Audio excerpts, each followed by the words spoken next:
फिर दिन हुआ पुरानी रात का, करे सो शुक्र हम खुदा की जात का, खुदा की जात का, नया फिर दिन हुआ। आज की आयत। आए खुदावन, मेरा खादिम फालिज का मारा घर में पड़ा है और नहायत तकलीफ में है।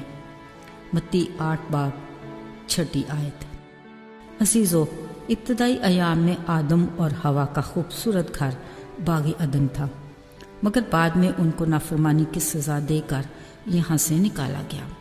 असल में तो उनका अदन से निकाला जाना ही सज़ा थी, मगर खुदा ने आदम को सख्त अल्फाज में सज़ा सुनाई और कहा, मुशक्क़त के साथ तो ज़मीन की पैदावार उम्र भर खाएगा और मुंह के पसीने की रोटी उस वक्त तक जब तक तू फिर ज़मीन में लौट ना जाए।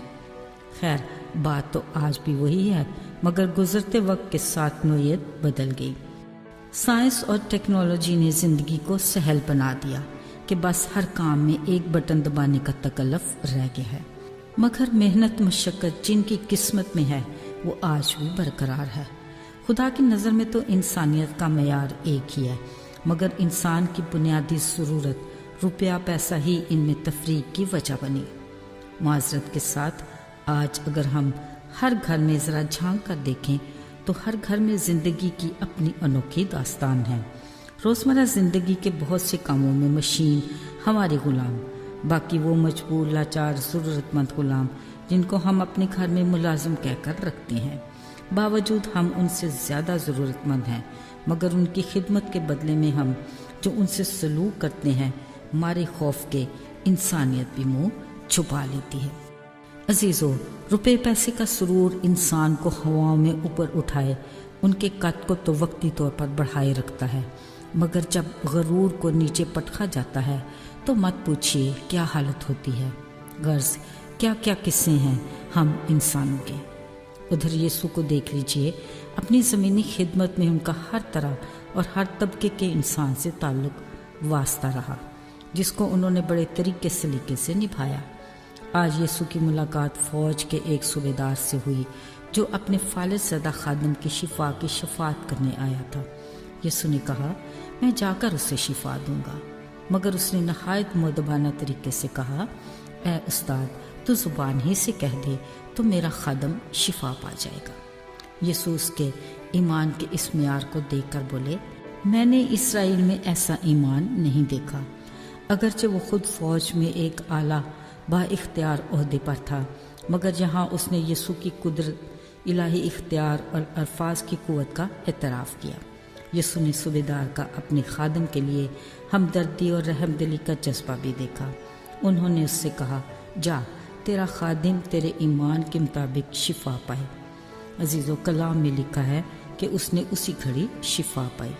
सूबेदार का रहमदिली और खुदा तरसी का अमली किरदार जो आज हमारे लिए बेहतरीन मिसाल है, और ख्वाब गफलत में सोए पड़े हम ईमानदारों की आंखें खोलने के लिए काफ़ी है।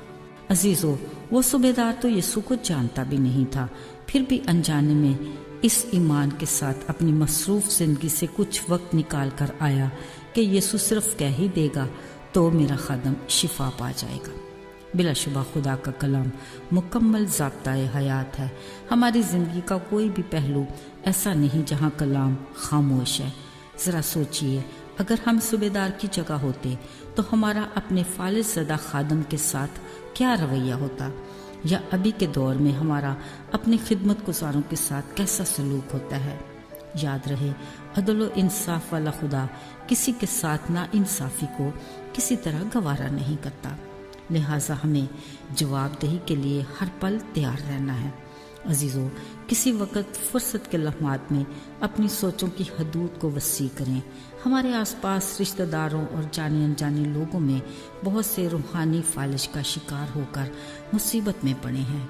हमें अपनी मसरूफ़ ज़िंदगी में से चंद लम्हे निकाल कर उनके लिए खुदा के हजूर शफात करने की ज़रूरत है। हमें सूबेदार की तरह यीशु को मिलने कहीं दूर नहीं जाना, वो हमारे आसपास हर जगह मौजूद है।